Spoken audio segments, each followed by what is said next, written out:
अस्सलाम वालेकुम। मेरा नाम है यूनुस भट्टू और आप देख रहे हैं मेरा यूट्यूब चैनल। आज हम शुरू करने जा रहे हैं इंग्लिश ग्रामर। किसी भी नई ज़ुबान को सीखने के लिए उस ज़ुबान के डिज़ाइन किए हुए रूल्स हमें जब तक नहीं आएंगे तब तक हम उस लैंग्वेज में, उस ज़ुबान के अंदर महारत हासिल नहीं कर सकते। जैसे कि पाकिस्तान के अंदर ज़्यादातर उर्दू बोली जाती है, या फिर पंजाबी, पश्तो, या फिर बलोची, सिंधी। तो अब हर ख़िते के अंदर एक नेटिव लैंग्वेज होती है, लेकिन इंग्लिश जैसे कि एक फ़ॉरेन लैंग्वेज, अंग्रेज़ों की ज़ुबान है और आजकल जदीद वक़्त की एक ज़रूरत भी है कि हर बंदे को इंग्लिश का आना इंतहाई अहम ज़रूरी है। जैसे कि एक डॉक्टर है तो उसको अपनी प्रेस्क्रिप्शन लिखने के लिए भी इंग्लिश के वर्ड यूज़ करने पड़ते हैं, क्योंकि मेडिसिन के नाम जो हैं वो भी इंग्लिश में है। या फिर फर्दर कोई भी प्रोफेशन है उसके अंदर इंग्लिश का इस्तेमाल आम हो चुका है। तो इसीलिए हमें इंग्लिश ग्रामर का आना इंतहाई अहम ज़रूरी है इंग्लिश को सीखने के लिए। अगर हम इंग्लिश ग्रामर को अच्छी तरह से सीख लेंगे तो हमें इंग्लिश बोलने में, लिखने में और समझने में कोई परेशानी नहीं होगी, जिसको हम सही इंग्लिश बोलना, सीखना और समझना कहते हैं। अगर हम इंग्लिश ग्रामर को अच्छे से कर लेंगे तो हमारा जो इंग्लिश पढ़ना, बोलना और लिखना एक मसला ही नहीं रह जाएगा। तो इंग्लिश ग्रामर के अंदर सबसे जो इम्पोर्टेंट और बेसिक और पहला पॉइंट है वो है पार्ट्स ऑफ स्पीच। अगर हमें पार्ट्स ऑफ स्पीच आते होंगे और इनका सही इस्तेमाल करना, तो हमारा इंग्लिश ग्रामर के अंदर मोर देन 80% काम हो जाता है हमें इंग्लिश समझने में, पढ़ने में और लिखने में। क्यों? क्योंकि जो पार्ट्स ऑफ स्पीच बेसिकली हैं क्या? स्पीच के पार्ट्स। मैं बोल रहा हूँ, अगर जो बातें मैं कर रहा हूँ, अगर हम इसको छोटे छोटे पार्ट्स में तकसीम करें तो हमारे पास जो पार्ट्स बनेंगे वो कहेंगे पार्ट्स ऑफ स्पीच। आजकल इंग्लिश जो नेटिव्स हैं, वैसे कि कोई अगर फॉर एग्जांपल रहता है अमेरिका में रहता है या कोई यूके में रहता है, तो वो इसके लिए पार्ट्स ऑफ स्पीच के लिए एक नया वर्ड भी यूज़ करते हैं जिसे कहते हैं वर्ड क्लासेस। वर्ड क्लासेस, इसका क्या मीनिंग है? मीनिंग है classification of words. Classification of words कि जो हमारे पास जितने भी वर्ड्स हैं, अगर हम उनकी कैटेगरी में उनको फॉल कराएं तो वो क्या कहलाते हैं? Classification of words. अब हम शुरू करते हैं parts of speech. Parts of speech की जो डेफिनेशन है वो है वर्ड्स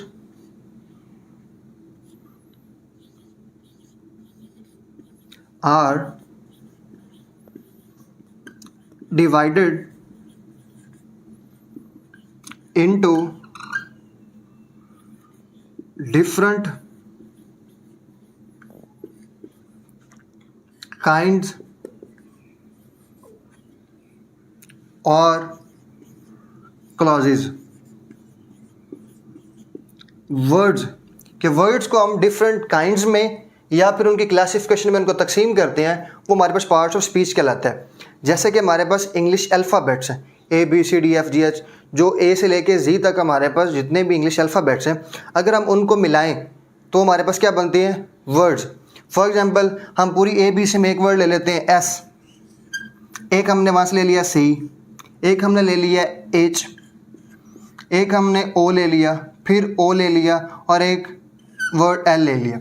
जब हम ये इंग्लिश अल्फ़ाबेट्स हैं, जब हम इनको मिलाएंगे तो ये क्या बनेगा? स्कूल। अल्फ़ाबेट्स को बनाया हमने एक वर्ड, ये अल्फ़ाबेट है और अल्फ़ाबेट को जब हम मिलाएंगे तो ये हमारे पास क्या बनेगा? ये हमारे पास बनेगा वर्ड। अब इंग्लिश अल्फ़ाबेट्स को इस्तेमाल करके, जो A से लेके Z तक अल्फ़ाबेट्स हैं, उनको इस्तेमाल करके हम जितने भी अल्फाज बनाएंगे, जितने भी वर्ड्स बनाएंगे, जैसे कि हम बना लेते हैं, एक वर्ड लिया ABC से हमने G, एक ले लिया हमने O, ये बन गया गो, ये भी एक वर्ड है। और इस तरह आप जो भी ले लें, टेक ले लें, एक हमने ABC से वर्ड लिया T, एक लिया हमने A, एक लिया K और दूसरा E, टेक, ये भी हमारे पास एक वर्ड है। तो जितने भी हम इंग्लिश अल्फ़ाबेट से वर्ड्स बनाएंगे, जब हम उनको कैटेगराइज करेंगे तो वो इन्हीं पार्ट्स ऑफ स्पीच में आ रहे होंगे।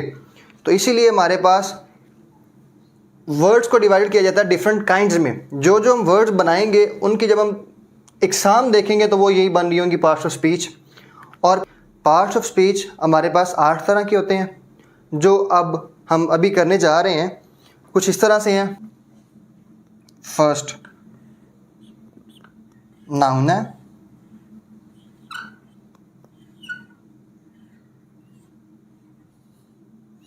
Second one is pronoun,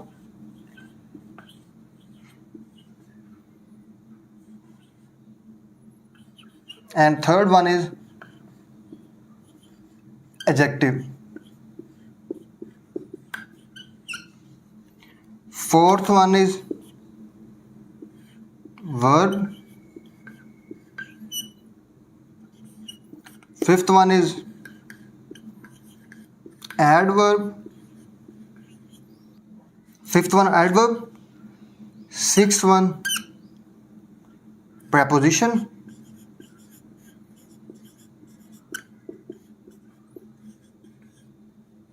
Seventh one is conjunction.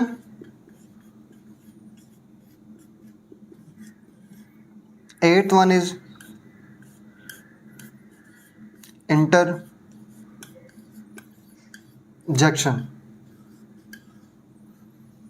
तो ये हमारे पास टोटल 8 पार्ट्स ऑफ स्पीच हैं। अब मैंने इनको कुछ गैप दे के क्यों लिखा, आप ये सोच रहे होंगे। तो अब जैसे मैं इनको ग्रुप बनाया है, आपने भी काइंडली इसको ऐसे ही याद करना है, ऐसे ही नोट्स बनाने हैं। अगर आप इस तरतीब को ख़राब करेंगे तो फिर आप वही पुराने रटालाइजेशन पे जाएंगे कि आपको चीज़ों को रटा लगाना पड़ेगा, आपको कॉन्सेप्ट नहीं बनेगा। अब मैं इन ग्रुप्स का आपको बताता हूँ कि मैंने ये ग्रुप्स क्यों बनाए। तो ये फर्स्ट 3, ये जो पहले 3 हैं, और ये 2, एंड ये लास्ट 1 3। ये जो पहले 3 हैं इनको कहते हैं नाउन ग्रुप।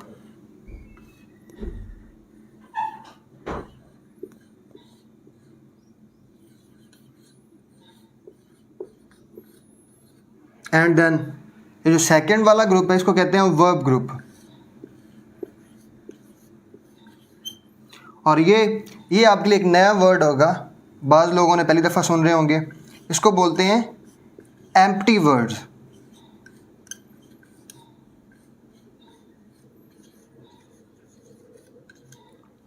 अब मैं इन ग्रुप्स के बारे में बताता हूँ आपको।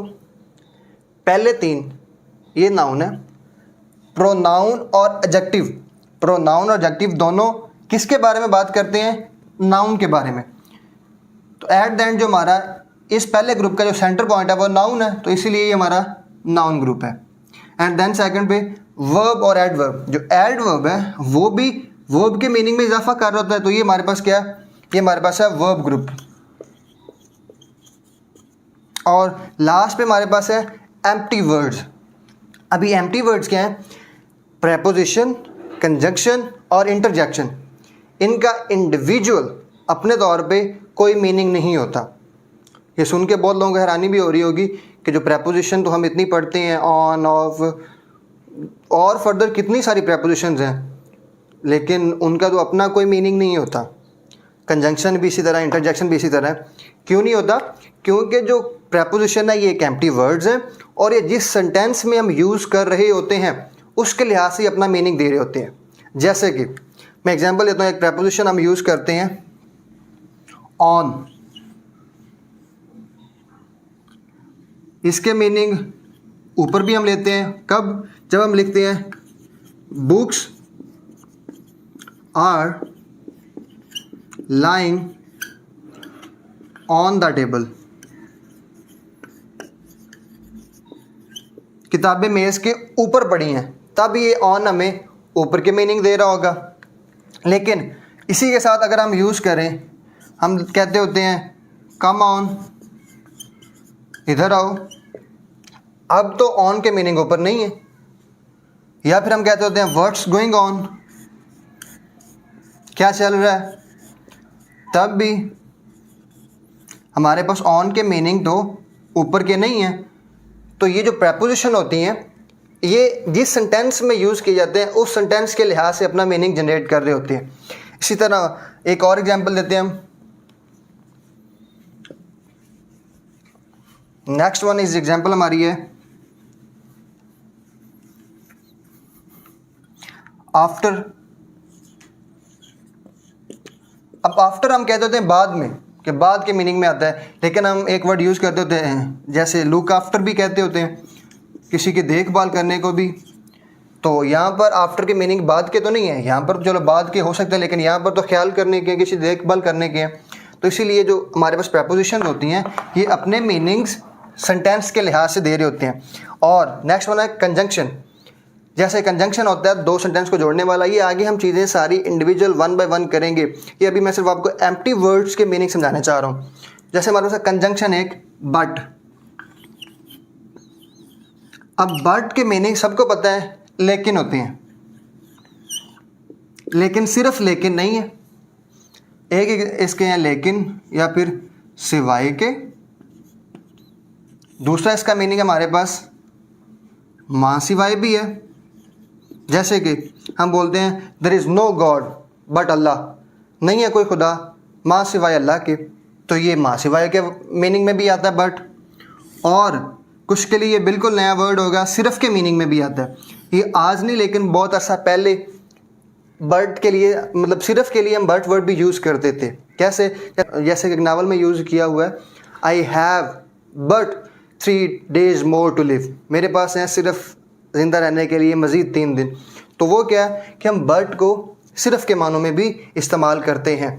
इसके बाद हमारे पास है इंटरजेक्शन। और आपको पता है कि इंटरजेक्शन जैसे कि है अलास, हुर्रा, इनके अपने कोई मीनिंग नहीं है, ये इंडिविजुअल तौर पर कोई मीनिंग नहीं दे रहे, ये अपने मीनिंग दे रहे होते हैं सेंटेंस के लिहाज से, जिस सेंटेंस में हम यूज़ कर रहे होते हैं। तो ये थे हमारे पास 8 पार्ट्स ऑफ स्पीच। अगली जो हमारी वीडियो आएगी वो आएगी पहले पार्ट्स ऑफ स्पीच पे, नाउन पर, जिसके अंदर हम कंप्लीट नाउन के जितनी भी टाइप्स हैं, नाउन को हम कहाँ कहाँ यूज़ करते हैं, अगर सेंटेंस में यूज़ किया हुआ है तो हम इसको कैसे आइडेंटिफाई करते हैं, क्योंकि नाउन की काफ़ी सारी टाइप्स हैं, एक नाउन नहीं है, नाउन की बहुत सारी टाइप्स हैं। तो हम जितने भी नाउन्स हम यूज़ करेंगे उसके अंदर हमें उसकी टाइप्स का आना ज़रूरी है, नाउन की आइडेंटिफिकेशन ज़रूरी है। बेसिकली तो लगता तो ये आम सी चीज़ है कि ये नाउन है, लेकिन इसके अंदर जब इसकी टाइप्स इतनी सारी करते हैं तो हम उसको सेंटेंस में कहीं ना कहीं पहचान नहीं पा रहे होते कि नाउन इनमें से कौन सा है। तो इसीलिए हम इसके नाउन के ऊपर वीडियो बनाएंगे, फिर pronoun, adjective, verb, adverb, preposition, conjunction और इंटरजेक्शन पे, और इन पे हम इस तरह वीडियो बनाएंगे कि आपको ये क्लियर हो जाएगा। जैसे कि ये हमारी पहली वीडियो है पार्ट्स ऑफ स्पीच पे, तो हम इसको नाम देंगे अपना PS1 का, पार्ट्स ऑफ स्पीच 1। अगली वीडियो जो हमारे पास आएगी वो पार्ट्स ऑफ स्पीच 2 के नाम से, फिर 3, 4 पार्ट्स ऑफ स्पीच पे जितनी वीडियोस भी हम बनाएंगे वो PS के लिहाज से होंगी और हम प्लेलिस्ट में रखेंगे। तो आप इसको इस तरतीब से करेंगे तो आपको मसला नहीं होगा, एक सीक्वेंस ख़राब नहीं होगा। तो ये तो था हमारा आज का लेक्चर। अगर आपको समझ आई और आपको लगता है कि ये लेक्चर्स आपके लिए बेनिफिशियल हो सकते हैं और आपके दोस्तों के लिए, तो हमारे चैनल को सब्सक्राइब भी करें और अपने दोस्तों के साथ शेयर भी करें और इल्म को इसी तरह फैलाते रहें। अल्लाह हाफिज़।